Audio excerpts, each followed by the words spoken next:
तो चलिए आज हम लोग बात करने वाला है कक्षा 11 इतिहास के महत्वपूर्ण प्रश्न जो कि आपको परीक्षा में पूछे जाएंगे, यानी कि परीक्षा से रिलेटेड जितने भी महत्वपूर्ण प्रश्न हैं, यानी कि यहाँ पे आप इतिहास के 7 चैप्टर जो पढ़ रहे हैं, सातों चैप्टर से यहाँ पे प्रश्न लिए गए हैं। और यह वीडियो आपके लिए बहुत ही ज़्यादा महत्वपूर्ण है अगर आप परीक्षा की तैयारी कर रहे हैं और एक ऐसे वीडियो की तलाश कर रहे हैं जहाँ पर आप कक्षा 11 की इतिहास का आप एक अच्छा वीडियो खोज रहे हैं जहाँ पर आपको सभी ऑब्जेक्टिव प्रश्न मिल जाए, तो आप बिल्कुल सही जगह पे है। तो चलिए शुरुआत करते हैं हम लोग पहले प्रश्न के साथ, और हम लोग पहले प्रश्न से बात करते हैं। आज का आपका पहला प्रश्न है कि मेसोपोटामिया शब्द का अर्थ क्या है। ठीक ना, आखिर ये मेसोपोटामिया शब्द का अर्थ क्या है। पहाड़ों की भूमि, जंगल क्षेत्र, रेगिस्तान भूमि या फिर दो नदियों के बीच का क्षेत्र।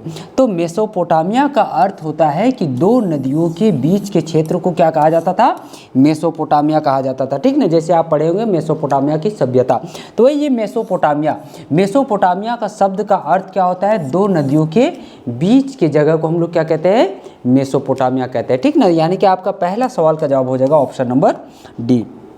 फिर अगला प्रश्न देखिए, अगला प्रश्न आपका है कि मेसोपोटामिया की प्रमुख नदी कौन थी। ठीक ना, आखिर मेसोपोटामिया की सबसे प्रमुख नदी कौन सी थी, नील नदी, गंगा नदी, टिग्रिस नदी या फिर यमुना नदी। तो मेसोपोटामिया की सबसे प्रमुख नदी थी टिग्रिस नदी। ठीक ना, मेसोपोटामिया की सबसे प्रमुख नदी कौन सी थी, तो टिग्रिस नदी थी। तो आपका ऑप्शन नंबर सी यहाँ पे आपका सही जवाब हो जाएगा। फिर आगे देखिए, अगला प्रश्न आपका है कि सबसे पुरानी लिपि कौन सी थी। ठीक ना, मेसोपोटामिया की सबसे पुरानी लिपि कौन सी थी, ब्राह्मी लिपि, क्यूनिफॉर्म लिपि, देवनागरी लिपि या फिर अरबी लिपि। तो सबसे पुरानी लिपि कौन सी है बच्चों, तो सबसे पुरानी लिपि है क्यूनिफॉर्म लिपि। ठीक ना, जैसे हम लोग अभी हिंदी से आप जो भी पढ़ रहे हैं ये सभी हिंदी से लिखा हुआ है, तो इसको हम लोग कहते हैं देवनागरी लिपि। और जो आप देख रहे हैं इंग्लिश से लिखा हुआ है उसको हम लोग कहते हैं रोमन लिपि। ठीक ना, आप परीक्षा हॉल में आप लिखते होंगे कौन सा लिपि चूज कर रहे हैं, तो वही सबसे पुरानी लिपि का यहाँ पे पूछा गया कि सबसे पुरानी लिपि आखिर कौन सी थी। तो सबसे पुरानी लिपि थी क्यूनिफॉर्म लिपि। ठीक ना, ऑप्शन नंबर बी यहाँ पे आपका सही जवाब हो जाएगा। फिर अगला प्रश्न देखिए बच्चों, अगला प्रश्न है कि नगरों का विकास मुख्यतः किस कारण से हुआ। ठीक ना, आखिर ये नगरों का विकास मुख्यतः किस कारण से हुआ, व्यापार, युद्ध, कृषि या फिर धर्म। तो नगरों का विकास का मुख्य कारण क्या था बच्चों, कृषि। ठीक ना, कृषि करने के लिए देखिए पहले के लोग घुमंतु खेती करते थे, मतलब आज यहाँ कल वहाँ रहते थे। तो जब एक साथ मिल करके रहने लगे तभी जाके क्या बना, नगर का विकास हुआ, यानी कि एक जगह लोग अस्थायी रूप से रहने लगे तब नगरों का विकास शुरू हुआ। फिर अगला प्रश्न है कि मेसोपोटामिया की सभ्यता कहाँ विकसित हुई। ठीक ना, मेसोपोटामिया की सभ्यता कहाँ पर विकसित हुई थी, भारत, चीन, मिस्र या फिर पश्चिम एशिया में। तो मेसोपोटामिया की सभ्यता कहाँ पे विकसित हुई थी बच्चों, तो यह पश्चिम एशिया में विकसित हुई। ठीक ना, मेसोपोटामिया की सभ्यता कहाँ विकसित हुई, तो मेसोपोटामिया में इसकी विकास हुआ। फिर अगला प्रश्न है कि सुमेरियन लोग किस कार्य में प्रसिद्ध थे। ठीक ना, प्रश्न है कि सुमेरियन लोग जो थे वो किस कार्य में प्रसिद्ध थे, शिकार, चित्रकला, लेखन या फिर युद्ध। तो सुमेरियन लोग जो थे वो किस काम के लिए प्रसिद्ध थे, तो वो लेखन कार्य के लिए सबसे ज़्यादा फेमस थे, यानी कि प्रसिद्ध थे। तो सुमेरियन लोग लेखन कला के लिए प्रसिद्ध थे। ठीक है बच्चों। फिर अगला प्रश्न है कि मिट्टी की तख्तियों का प्रयोग क्यों होता था। ठीक ना, आखिर ये मिट्टी की तख्तियों का प्रयोग क्यों करते थे, चित्र बनाने, लिखने, पूजा या फिर सजावट कार्य के लिए। तो मिट्टी के तख्तों का उपयोग इसलिए करते थे कि वो लिखने के लिए। ठीक ना, मिट्टी के तख्तियों का प्रयोग क्यों किया जाता था, तो लिखने के लिए मिट्टी के तख्तियों का प्रयोग किया जाता था। तो ऑप्शन नंबर बी यहाँ पे आपका सही जवाब हो जाएगा। ठीक। फिर अगला प्रश्न आपसे पूछा गया है कि शहरों का प्रमुख केंद्र क्या था। ठीक ना, शहरों के प्रमुख केंद्र क्या थे, मंदिर, खेत, जंगल या फिर पहाड़। तो शहरों का प्रमुख केंद्र क्या था बच्चों, मंदिर था। ठीक ना, जैसे अभी चौक चौराहा इस तरह से आप देखते हैं कि गांव वगैरह में भी आप देखते हैं कि लोग कहाँ पे कोई भी मीटिंग होता है, कोई भी काम होता है तो कहाँ पे इकट्ठा होते हैं, मंदिर में ही होते हैं। तो उसी तरह शहर का जो प्रमुख केंद्र हुआ करता था वो कहाँ होता था, तो मंदिर हुआ करता था। ठीक ना, लोग मंदिर में ही इकट्ठा होते थे। फिर अगला प्रश्न आपका है कि व्यापार का मुख्य साधन आखिर लोगों का क्या था। व्यापार का मुख्य साधन सोना, चांदी, सिक्का की वस्तु विनिमय। तो उस समय व्यापार का प्रमुख साधन था वस्तु विनिमय। ठीक ना, व्यापार का प्रमुख साधन क्या था बच्चों, तो व्यापार का प्रमुख साधन था वस्तु विनिमय। लोग एक दूसरे को सामान के बदले सामान देते थे, ठीक ना, कुछ सामान लेना रहता था तो वो सामान बदलते थे, जैसे कि कक्षा 10 में आप लोग इकोनॉमिक्स में पढ़े होंगे वस्तु विनिमय के बारे में। फिर अगला प्रश्न है बच्चों कि लेखन का प्रमुख उद्देश्य आखिर क्या था, ठीक ना, लेखन कला का मनोरंजन, कला, रिकॉर्ड रखना या फिर खेल के लिए। तो आखिर लेखन कला क्यों विकसित हुई, तो लिख के लोग कब कौन सी घटना घटी, कब कौन क्या काम किया, इस चीज़ का रिकॉर्ड रखने के लिए किस चीज़ का विकास हुआ, तो लेखन कला की विकास हुई, ठीक ना। तो लेखन कला का प्रमुख उद्देश्य क्या था, रिकॉर्ड रखना, ठीक ना। चलिए अगला प्रश्न है कि रोमन साम्राज्य का केंद्र कहाँ था, ठीक ना, रोमन साम्राज्य का केंद्र कहाँ था, पेरिस, रोमन, लंदन या फिर एथेंस। तो रोमन साम्राज्य का प्रमुख केंद्र कहाँ था बच्चों, तो रोमन साम्राज्य का प्रमुख केंद्र था रोम, ठीक है बच्चों। रोमन साम्राज्य का प्रमुख केंद्र कहाँ था बच्चों, तो रोम था, ठीक ना। देखिए परीक्षा का समय है, आप एकदम अच्छे से ध्यान से पढ़ते जाइए, एक एक प्रश्न को आप देखते जाइए ताकि आपका परीक्षा एकदम अच्छे से जाएगा, यानी कि आपको परीक्षा से रिलेटेड प्रश्न ही आपको बताए जा रहे हैं जो बार बार आपको परीक्षा में पूछे जाते हैं, ठीक ना। और जो भी लोग नए हैं या फिर नए चैनल के साथ जुड़े हैं तो चैनल को सब्सक्राइब भी एक बार जरूर कर लीजिएगा। फिर अगला प्रश्न है कि रोमन साम्राज्य किन महाद्वीपों में फैला था, ठीक है। रोमन साम्राज्य जो है वो किन महाद्वीपों में फैला हुआ था, Asia, America, Africa, Europe, Africa, Asia, Asia, Europe, America, Africa, Australia या फिर यूरोप। तो रोमन साम्राज्य जो था वो किन महाद्वीपों में फैला हुआ था बच्चों, तो वो यूरोप, अफ्रीका और एशिया में फैला हुआ था, ठीक है। रोमन साम्राज्य किन किन महाद्वीपों में फैला हुआ था बच्चों, तो रोमन साम्राज्य यूरोप, अफ्रीका और एशिया महाद्वीप में फैला हुआ था, ठीक ना। तो ऑप्शन नंबर बी आपका सही जवाब हो जाएगा। फिर है कि रोमन कानून किस पर आधारित था, ये जो रोमन कानून था वो किस पर आधारित था, धर्म, न्याय, सेना या फिर राजा। तो रोमन कानून जो था वो किस पर आधारित था बच्चों, तो वो न्याय पर आधारित था, ठीक है। रोमन कानून किस पर आधारित था, तो रोमन कानून न्याय पर आधारित था। ऑप्शन नंबर बी यहाँ पे आपका बिल्कुल सही जवाब हो जाएगा बच्चों। फिर अगला प्रश्न आपका है कि रोमन सेना की इकाई क्या कहलाती थी, ठीक ना। प्रश्न पूछा गया है कि रोमन साम्राज्य की इकाई क्या कहलाती थी, सेना, टोली, दस्ते या फिर लीजन। तो रोमन साम्राज्य की इकाई क्या कहलाती थी, तो वो लीजन कहलाती थी, ठीक ना। रोमन साम्राज्य की इकाई क्या कहलाती थी बच्चों, तो रोमन साम्राज्य की इकाई लीजन कहलाती थी, ठीक है। चलिए फिर अगला प्रश्न आपका है कि रोमन अर्थव्यवस्था का आधार क्या था, ठीक ना। प्रश्न पूछा गया कि रोमन अर्थव्यवस्था का आधार क्या था, व्यापार, उद्योग, कृषि या फिर कर। तो रोमन अर्थव्यवस्था का आधार क्या था बच्चों, तो कृषि था, ठीक ना। रोमन अर्थव्यवस्था का आधार, मुख्य आधार क्या था बच्चों, तो रोमन अर्थव्यवस्था का मुख्य आधार था कृषि, ठीक। ऑप्शन नंबर सी है यहाँ पे आपका बिल्कुल सही जवाब हो जाएगा बच्चों। फिर अगला प्रश्न देखिए, अगला प्रश्न आपका है कि रोमनों ने सड़कें क्यों बनाई, ठीक ना। प्रश्न है कि रोमनों ने आखिर सड़कें क्यों बनाई, तो इसका यात्रा, व्यापार, सेना या फिर सभी कामों के लिए। तो रोमन ने सड़कें क्यों बनाई बच्चों, तो रोमन ने यात्रा करने के लिए, व्यापार करने के लिए, सेना को एक जगह से दूसरे जगह लाने ले जाने के लिए भी इन्होंने सड़कें बनाई। इसलिए आपका सही जवाब क्या हो जाएगा, ऑप्शन नंबर डी यहाँ पे आपका सही जवाब होगा कि रोमन ने सड़कें यात्रा के लिए, व्यापार के लिए, सेना के लिए बनाए थे, ठीक ना, सेना के आवागमन के लिए, यानी कि ऑप्शन नंबर डी आपका बिल्कुल सही जवाब होगा बच्चों। फिर प्रश्न है कि रोमन समाज में दासों की स्थिति कैसी थी, ठीक ना। रोमन समाज में दासों की स्थिति कैसी थी, स्वतंत्र, सम्मानित, आश्रित या फिर शोषित। तो रोमन साम्राज्य में दासों की स्थिति कैसी थी बच्चों, तो रोमन साम्राज्य में दासों की स्थिति बिल्कुल शोषित वर्ग पे आते थे, ठीक ना। दासों के साथ शोषित किया, दास का मतलब गुलाम होता है, ठीक ना। तो गुलाम शोषित लोग थे, ठीक है बच्चों। फिर है कि रोम का प्रसिद्ध खेल स्थल क्या था, ठीक ना। रोम का प्रसिद्ध खेल स्थल क्या था, स्टेडियम, रंगशाला, कोलोरियम या फिर सभागार। तो रोम का प्रसिद्ध खेल स्थल क्या था बच्चों, तो कोलोसियम, ठीक ना। रोमन का प्रसिद्ध खेल स्थल क्या था, कोलोसियम, ठीक। ऑप्शन नंबर सी यहाँ पे आप देखिए, आप नाम याद करते जाएगा, ठीक ना, ताकि आपको आसानी से याद होगा। जैसे परीक्षा में क्या बोलते प्रश्न तो यही रहेगा, ऑप्शन बदल दिया जाएगा, ऑप्शन का सीक्वेंस बदल दिया जाएगा, तो फिर आपको दिक्कत हो सकती है। इसलिए आप आंसर पे ध्यान दीजिए कि आंसर इसका क्या कह रहा है। फिर अगला प्रश्न है कि साम्राज्य के पतन का कारण क्या था, ठीक ना। रोम साम्राज्य के पतन का मुख्य कारण क्या था, युद्ध, आर्थिक संकट, भ्रष्टाचार या फिर सभी। तो रोम साम्राज्य के पतन का मुख्य कारण क्या था बच्चों, तो युद्ध से परेशान था, आर्थिक संकट आ गई थी, ठीक ना। और वहाँ के जो नेता यानी कि जो मंत्री थे वो भ्रष्टाचार थे, यानी कि ये सभी कारण क्या था, रोम साम्राज्य के पतन का कारण था, ठीक ना। युद्ध, आर्थिक संकट और भ्रष्टाचार। तो ऑप्शन नंबर डी यहाँ पे आपका सही जवाब हो जाएगा।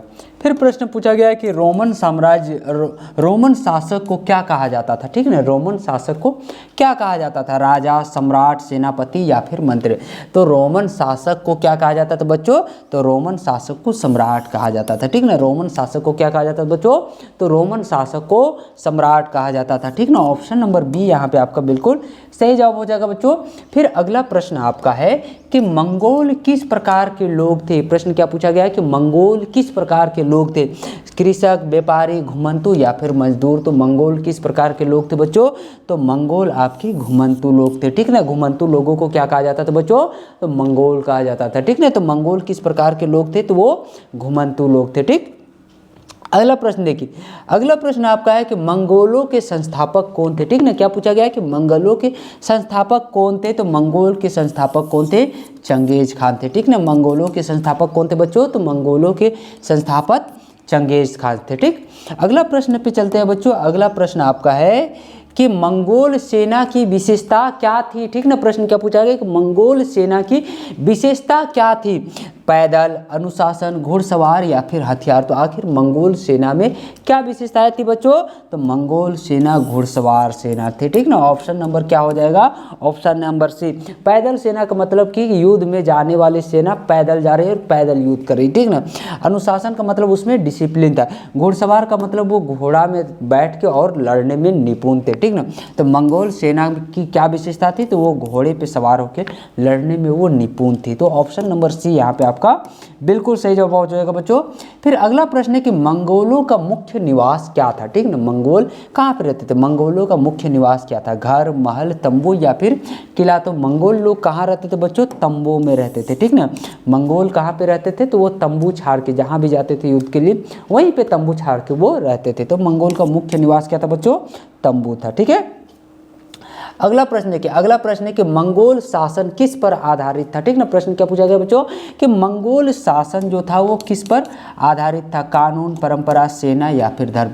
तो मंगोल शासन जो था वो किस पर आधारित था तो बच्चों, तो मंगोल शासन सेना पर आधारित था, ठीक ना। ऑप्शन नंबर सी यहाँ पे आपका सही जवाब हो जाएगा। मंगोल शासन जो था वो सेना पर आधारित था, ठीक है बच्चों। फिर एक यासा क्या था, ठीक ना। यासा क्या था, कर, नियम, करार या फिर युद्ध। तो यासा क्या था बच्चों, तो यासा आपका नियम को यासा कहा जाता था, ठीक ना। यासा क्या था, तो यासा नियम था, ठीक है बच्चों। चलिए, मंगोल व्यापार किससे जुड़ा था, ठीक ना। मंगोल व्यापार किससे जुड़ा होता है, रेशम मार्ग, समुद्र, जंगल या फिर पर्वत। तो मंगोल व्यापार जो था वो किससे जुड़ा हुआ था, तो मंगोल व्यापार रेशम मार्ग से जुड़ा हुआ था, ठीक ना। मंगोल व्यापार किससे जुड़ा हुआ था, तो मंगोल व्यापार रेशम मार्ग से जुड़ा हुआ था। फिर अगला प्रश्न है कि मंगोलों की भाषा क्या थी, ठीक ना। मंगोल हम लोग जैसे हिंदी, खोरठा, कुड़माली, देवनागरी, बंगाली, संथाली, मुंडारी बहुत सारी भाषा का प्रयोग करते, तो उसी प्रकार से मंगोलों की भाषा आखिर क्या थी। वे लोग अरबी बोलते थे, फारसी बोलते थे, मंगोल बोलते थे या फिर तुर्की बोलते थे। तो मंगोलों की मुख्य भाषा क्या थी, तो मंगोल लोग जो थे वो मंगोल भाषा बोलते थे, ठीक ना। जैसे बंगाली लोग बंगाल के लोग बंगाली बोलते हैं, मराठा के लोग मराठी बोलते हैं। तो इसी प्रकार से मंगोल लोग जो थे वो कौन भाषा बोलते थे, तो वो मंगोल भाषा बोलते थे, ठीक है।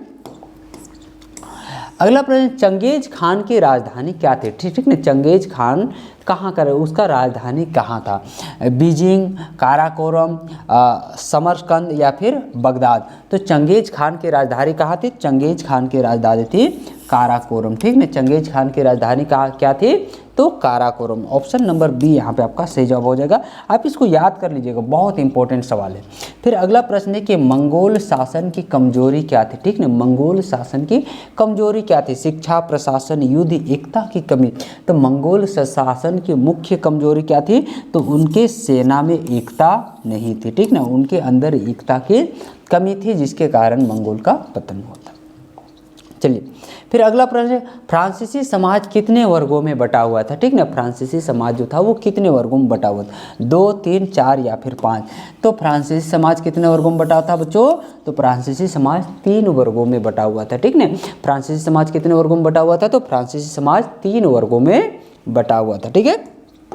चलिए, अगला प्रश्न है आपका कि पहला वर्ग कौन था, ठीक ना। पहला वर्ग कौन था, किसान, पादरी, व्यापारी या फिर मजदूर। तो पहला वर्ग कौन था, तो पहला वर्ग आपका पादरी था, ठीक ना। पहला वर्ग क्या था, तो पहला वर्ग आपका पादरी वर्ग था, ठीक ना।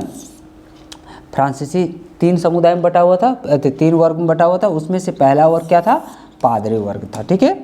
अगला प्रश्न देखिए, दूसरा वर्ग कौन था, सैनिक, राजा, कुलीन या फिर किसान। तो दूसरा वर्ग कौन था बच्चों, तो दूसरा वर्ग आपका कुलीन लोग थे, ठीक ना। दूसरा वर्ग क्या थे, कुलीन थे। पहले वर्ग में पादरी, दूसरे वर्ग में कौन थे, तो दूसरे वर्ग में आपके कुलीन लोग आते थे। फिर पूछा गया कि तीसरा वर्ग कौन था, ठीक ना। तीसरा वर्ग कौन था, व्यापारी, पादरी, कुलीन या फिर आम जनता। तो तीसरे वर्ग में कौन आते थे, तो तीसरे वर्ग में आम जनता आते थे, ठीक ना। आप याद रखिएगा कि फ्रांसीसी समुदाय कितने वर्गों में बटा हुआ था, 3। उसमें से पहले कौन थे, तो पादरी, दूसरे में कुलीन और तीसरे में आम जनता आते, ठीक ना। पहले में पादरी, दूसरे में कुलीन और तीसरे में आम जनता, यानी कि ये 3 समुदायों में फ्रांसीसी लोग बटे हुए थे, ठीक है। फिर कर आखिर कौन देता था, टैक्स कौन लोग देते थे, ठीक ना। टैक्स कौन लोग देते थे, पहला वर्ग, दूसरा वर्ग, तीसरा वर्ग या फिर सभी लोग। तो कर कौन लोग देते थे बच्चों, तो कर आपके तीसरे वर्ग के लोग देते थे, ठीक ना। फ्रांसीसी क्रांति में आप पढ़े हैं ना कि जो टैक्स जो होता था वो टैक्स कौन देते थे, तो वो तीसरे वर्ग के, जो यानी कि आम जनता थे, वो लोगों से टैक्स लिया जाता था, ठीक है। फिर अगला प्रश्न है कि विशेषाधिकार किसे मिले थे, ठीक है। विशेष रूप से अधिकार आखिर किसको मिले हुए थे, तीसरे वर्ग के लोगों को, किसानों को पहले और दूसरे को, या फिर मजदूरों को। तो विशेष रूप से अधिकार किनको मिला था, तो पहले और दूसरे वर्ग के लोगों को विशेष रूप से अधिकार मिला था, यानी कि ये लोग टैक्स नहीं देते थे, ठीक ना। तो ऑप्शन नंबर सी यहाँ पे आपका सही जवाब हो जाएगा कि विशेषाधिकार किसे मिले थे, तो विशेष अधिकार पहले और दूसरे वर्ग के लोगों को मिला हुआ था। असंतोष का मुख्य कारण क्या था, ठीक ना। लोगों में असंतोष की भावना जगी, तो आखिर इसका मुख्य कारण क्या था, कर, भेदभाव, गरीबी या फिर ये सभी। तो असंतोष का मुख्य कारण क्या था बच्चों, तो असंतोष का मुख्य कारण था टैक्स में वृद्धि, लोगों के साथ भेदभाव और साथ ही साथ लोगों में गरीबी, यानी कि ये सभी चीज़ों के कारण लोगों में क्या भावना बढ़ा था, तो असंतोष का भाव बढ़ा, यानी कि ऑप्शन नंबर डी आपका यहाँ पे क्या हो जाएगा, बिल्कुल सही जवाब हो जाएगा कि असंतोष का मुख्य कारण क्या था, तो ये सभी कारणों से असंतोष की भाव जगी थी। फिर अगला प्रश्न है कि क्रांति का मुख्य कारण क्या था, ठीक ना। क्रांति का मुख्य कारण क्या था, शिक्षा, बेरोजगारी, अन्याय या फिर युद्ध। तो क्रांति का मुख्य कारण क्या था बच्चों, तो क्रांति का मुख्य कारण था लोगों के साथ अन्याय, ठीक ना। क्रांति का मुख्य कारण क्या था, तो क्रांति का मुख्य कारण था लोगों के साथ अन्याय। तो ऑप्शन नंबर सी यहाँ पे आपका बिल्कुल सही जवाब हो जाएगा। फिर कि फ्रांसीसी क्रांति कब हुई थी, ठीक ना। फ्रांसीसी क्रांति आखिर कब हुई, 1776, 1789, 1857 या फिर 1917 में। तो फ्रांसीसी क्रांति कब हुई थी बच्चों, तो फ्रांसीसी क्रांति 1789 ईस्वी में हुई थी, ठीक ना। 1789 ईस्वी में फ्रांसीसी क्रांति हुई थी, ठीक है। बास्तिल का किला को ध्वस्त किया गया था, है ना। फिर अगला प्रश्न है कि तीसरे वर्ग में कौन शामिल थे, ठीक ना। तीसरे वर्ग में कौन लोग शामिल थे, पादरी, कुलीन, व्यापारी या फिर राजा। तो तीसरे वर्ग में कौन से लोग शामिल थे, तो तीसरे वर्ग में आपके व्यापारी लोग आते थे, ठीक ना। तीसरे वर्ग में कौन से लोग शामिल थे बच्चों, तो तीसरे वर्ग में आपके व्यापारी लोग शामिल थे। तो ऑप्शन नंबर सी यहाँ पे आपका क्या हो जाएगा, बिल्कुल सही जवाब हो जाएगा।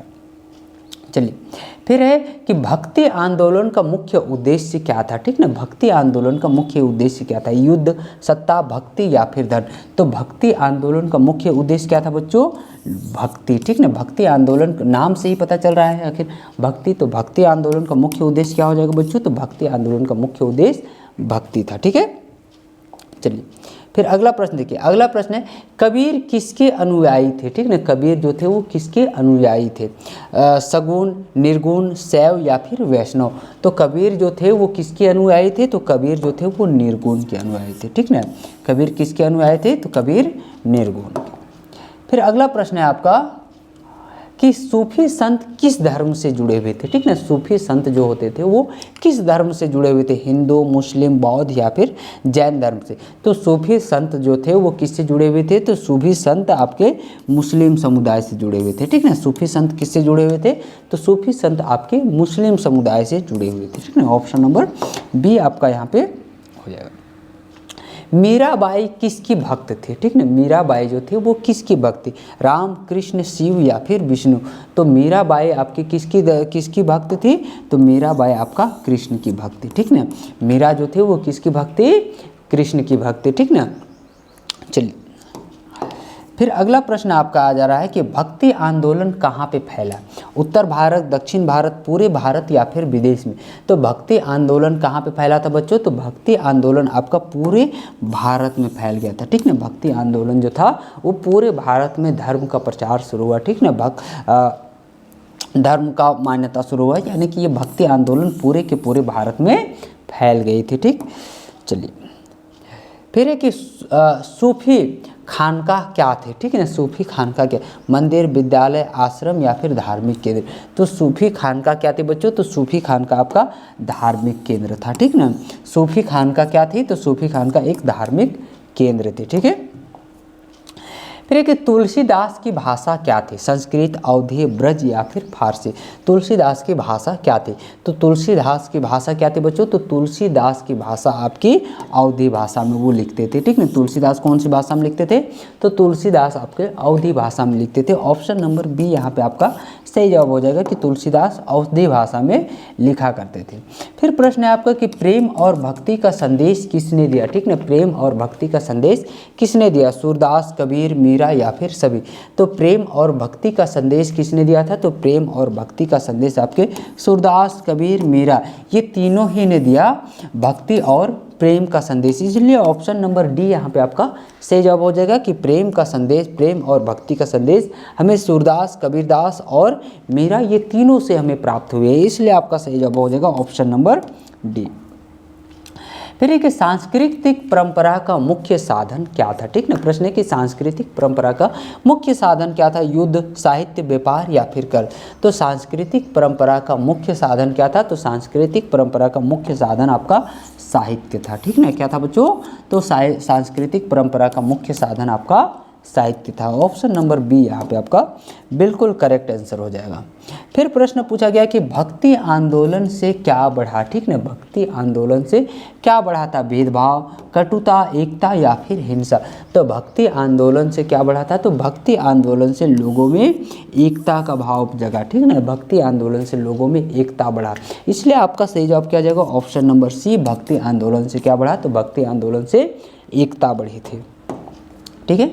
फिर अगला प्रश्न आपका कि मूल निवासी कहाँ पाए जाते थे, जो मूल निवासी होते थे वो कहाँ पाए, शहर, गांव, जंगल या फिर रेगिस्तान में। तो मूल निवासी जो थे वो मूल निवासी कहाँ पाए जाते थे बच्चों, तो मूल निवासी आपके जंगल में पाए जाते थे, ठीक ना। जैसे अभी हम लोग झारखंड में कहते हैं ना, झारखंड का मूल निवासी जो है वो यहीं का आदिवासी लोग हैं, ठीक ना। जो आदिवासी जंगल जोड़ में रहते थे वही यहाँ के मूल निवासी है, ठीक ना। यहाँ जितने भी आप देख रहे हैं कि जितने जो ऐशो आराम या फिर जो चमक धमक में जी रहे हैं वो बाहर से आए हुए लोग हैं, ठीक ना। और यहाँ के ज़मीन उमीन को खरीद करके यहाँ पे लोगों पे शासन कर रहे हैं ना। फिर अगला प्रश्न है कि विस्थापन का कारण क्या था, ठीक ना। लोग एक जगह से दूसरी जगह विस्थापित होके जाते थे, दूसरी जगह घर बना के रहने लगते थे, आखिर उसका मुख्य कारण क्या था, उद्योग, उपनिवेशवाद, युद्ध या फिर ये सभी चीज़ें। तो विस्थापन का मुख्य कारण क्या था, तो उद्योग, जैसे कहीं पे उद्योग लगा, कहीं फैक्ट्री लगा तो लोग वहाँ पे उसके आसपास जाके बसते थे ताकि उन्हें रोजगार मिल सके। उपनिवेशवाद था, युद्ध के कारण से लोग जाते थे, इसलिए आपका सही जवाब क्या हो जाएगा, ऑप्शन नंबर डी। तो इसका सही जवाब क्या हो जाएगा बच्चों, तो ऑप्शन नंबर डी। विस्थापन का मुख्य कारण क्या था, तो ये सभी चीज़ें थी, ठीक ना, उद्योग, उपनिवेशवाद और युद्ध। तो आपका सही जवाब होगा ऑप्शन नंबर डी। चलिए फिर अगला प्रश्न है, रेड इंडियन कहाँ रहते थे, ठीक ना। रेड इंडियन कहाँ पे रहते थे, अफ्रीका, अमेरिका, ऑस्ट्रेलिया या फिर एशिया। तो रेड इंडियन कहाँ पे रहते थे बच्चों, तो रेड इंडियन आपके अमेरिका में रहते थे, ठीक ना। रेड इंडियन कहाँ पे रहते थे, तो रेड इंडियन अमेरिका में रहते थे। ऑप्शन नंबर बी आपका बिल्कुल सही जवाब हो जाएगा। फिर प्रश्न है कि आदिवासियों की आजीविका क्या थी, ठीक ना। आदिवासी लोगों की आजीविका क्या थी, व्यापार, शिकार, नौकरी या फिर उद्योग। तो आदिवासी अपनी जीविका चलाने के लिए क्या करते थे, तो आदिवासी अपने जीवन, अपने पेट को पोषने के लिए, अपना खाना खाने के लिए, अपना भोजन के लिए वो पूरी तरह से किस पर निर्भर थे, तो वो शिकार पर निर्भर थे, ठीक ना। आदिवासी मुख्य रूप से किस पर निर्भर थे, तो आदिवासी शिकार पर ही निर्भर थे, ठीक ना। ऑप्शन नंबर बी यहाँ पे आपका सही जवाब हो जाएगा। फिर प्रश्न है कि यूरोपियन कहाँ से आए थे, ठीक ना, जो यूरोपियन लोग थे वो कहाँ से आए थे, एशिया, अमेरिका, यूरोप या फिर अफ्रीका। तो यूरोपियन नाम से ही पता चल रहा है, यूरोपियन का मतलब क्या हो गया कि वो कहाँ से आए हैं, यूरोप से आए हैं। तो ऑप्शन नंबर सी क्या हो जाएगा सही जवाब, कि यूरोपियन कहाँ से आए थे, तो यूरोपियन आपके यूरोप से आए थे, ठीक है। फिर प्रश्न के मूल निवासियों से भूमि कैसे ली गई, ठीक ना, मूल निवासियों से आखिर भूमि कैसे ली गई, खरीद करके, बलपूर्वक से छीन करके, दान में या फिर किराए पर लिए गए। तो मूल निवासियों से भूमि कैसे ली गई थी बच्चों, तो मूल निवासियों से भूमि बलपूर्वक छीन करके ले लिए गए थे, ठीक ना। मूल निवास, यहाँ जो भारत के जो मूल निवासी लोग थे उनसे लोग, बाहरी लोग बलपूर्वक छीन करके यहाँ से ये लोग से ज़मीन ले लिए थे। फिर प्रश्न कि विस्थापन से क्या नष्ट हुआ, ठीक ना, आखिर लोगों के विस्थापन से क्या नष्ट हुआ, संस्कृति, भाषा, जीवन या फिर ये सभी चीज़ें। तो विस्थापन से आप लोगों की संस्कृति नष्ट हुई, भाषा में बदलाव आया, जीवन में परेशानी हुई, यानी कि आपका सही जवाब क्या हो जाएगा ऑप्शन नंबर डी, कि विस्थापन से क्या नष्ट हुए, तो ये सभी चीज़ें, संस्कृति, भाषा और जीवन। तो ऑप्शन नंबर डी आपका यहाँ पे बिल्कुल सही जवाब हो जाएगा। फिर प्रश्न है कि ऑस्ट्रेलिया के मूल निवासी क्या कहलाते थे, ठीक है, ऑस्ट्रेलिया के जो मूल निवासी थे वो क्या कहलाते हैं, माओरी, एबोरिजिनल या फिर रेड इंडियन, इनुइट। तो ऑस्ट्रेलिया के जो मूल निवासी थे, ऑस्ट्रेलिया के मूल निवासी क्या कहलाते थे, तो ऑस्ट्रेलिया के मूल निवासी आपके एबोरिजिनल कहलाते थे, ठीक ना, क्या कहलाते थे, एबोरिजिनल। तो ऑप्शन नंबर बी यहाँ पे आपका हो जाएगा सही जवाब। फिर अगला प्रश्न देखिए, अगला प्रश्न कि आदिवासी जीवन किस पर आधारित था, ठीक ना, आदिवासियों का जीवन किस पर आधारित था, प्रकृति, उद्योग, शहर या फिर व्यापार पर। तो आदिवासियों का जीवन जो था वो प्रकृति पर निर्भर थी, ठीक ना, आदिवासियों की जीवन किस पर आधारित थी बच्चों, तो आदिवासियों की जीवन प्रकृति पर आधारित थी। तो ऑप्शन नंबर ए यहाँ पे आपका सही जवाब हो जाएगा, ठीक है। फिर अगला प्रश्न आपका है कि विस्थापन का परिणाम क्या था, ठीक ना, विस्थापन का परिणाम क्या हुआ था, तो विस्थापन का परिणाम विकास, गरीबी, सुख या फिर शक्ति। तो विस्थापन का परिणाम क्या था बच्चों, तो विस्थापन का परिणाम आपका गरीबी, ठीक ना, विस्थापन, जब एक जगह से दूसरी जगह लोग विस्थापित होकर चले गए तो लोगों में गरीबी फैला। तो ऑप्शन नंबर बी यहाँ पे आपका सही जवाब हो जाएगा कि विस्थापन का कारण, विस्थापन से क्या परिणाम हुआ, तो बी। फिर अगला प्रश्न क्या, आधुनिक शहर का मुख्य लक्षण क्या है, आधुनिक शहर का मुख्य लक्षण क्या है, खेत, फैक्ट्री, जंगल या फिर मंदिर। तो आधुनिक शहर का मुख्य लक्षण क्या है, तो आधुनिक शहर का मुख्य लक्षण आपका फैक्ट्री है, ठीक ना, ऑप्शन नंबर बी आपका सही जवाब। आधुनिक शहर का मुख्य लक्षण क्या हो जाएगा, तो आधुनिक शहर का मुख्य लक्षण आपका फैक्ट्री हो जाएगा, ठीक है बच्चों। फिर अगला प्रश्न देखिए, परिवहन का विकास किससे हुआ, ठीक ना, परिवहन का विकास आखिर मुख्य रूप से किससे हुआ, सड़क, रेल, हवाई या फिर सभी। तो परिवहन का विकास आखिर किससे हुआ बच्चों, तो परिवहन का विकास आपका सड़क मार्ग से भी हुआ, रेल मार्ग से भी और हवाई मार्ग से भी। तो ऑप्शन नंबर डी यहाँ पे आपका सही जवाब हो जाएगा कि परिवहन का विकास किससे हुआ, तो इन सभी चीज़ों से परिवहन का विकास हुआ है, ठीक है। फिर आपका कि स्वच्छता क्यों जरूरी है, ठीक ना, प्रश्न पूछा गया कि स्वच्छता आखिर क्यों जरूरी है, बीमारी, सुंदरता, खेल या फिर पर्यटन। तो स्वच्छता क्यों जरूरी है बच्चों, तो स्वच्छता आपकी बीमारी से बचने के लिए जरूरी है, क्या चीज़ की ज़रूरत है, स्वच्छ रहने की, ठीक ना, तो स्वच्छता बीमारी से बचने के लिए जरूरी है।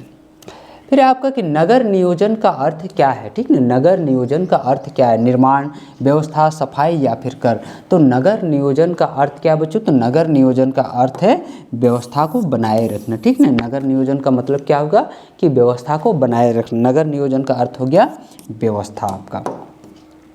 फिर है उद्योग कहाँ पे लगे थे, गांव, शहर, जंगल या फिर पहाड़ में। तो उद्योग कहाँ पर लगे थे, तो उद्योग आपके शहरों में लगे, ठीक ना, जो भी उद्योग था वो कहाँ पर लगाए जा रहे थे, तो उद्योग आपके शहरों में लगाए जा रहे थे। तो ऑप्शन नंबर बी यहाँ पे।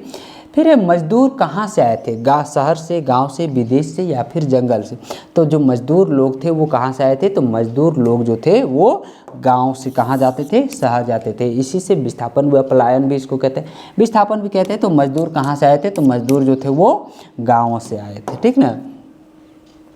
फिर अगला प्रश्न है शिक्षा संस्थान क्यों बढ़े, ठीक ना, आखिर ये शिक्षा संस्थान क्यों बढ़े, रोजगार, जागरूकता, विकास या फिर ये सभी चीज़ों के लिए। तो शिक्षा संस्थान क्यों बढ़ा, तो लोगों के शिक्षा संस्थान है, पूछा गया शिक्षा संस्थान क्यों बढ़ा, तो रोजगार, लोगों को रोजगार मिल सके, जागरूकता फैले, लोगों का विकास हो, यानी कि आपका सही जवाब होगा ऑप्शन नंबर डी, इन सभी, ठीक है।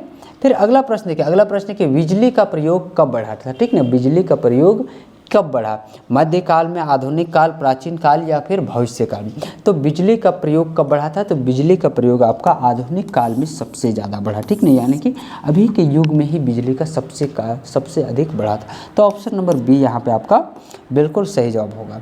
फिर प्रश्न है कि आधुनिक जीवन की विशेषता क्या है, ठीक ना, प्रश्न है कि आधुनिक जीवन की विशेषता क्या है, सरलता, तेजी, आलस्य या फिर शांति। तो आधुनिक जीवन की विशेषता क्या है बच्चों, तो आधुनिक जीवन की विशेषता आपकी तेजी से बढ़ना, ठीक ना, लोगों की जीवन शैली को तेजी से आगे बढ़ाना ही क्या कहलाता है, आधुनिक जीवन की विशेषता, लोग तेजी से आगे बढ़े, ठीक है।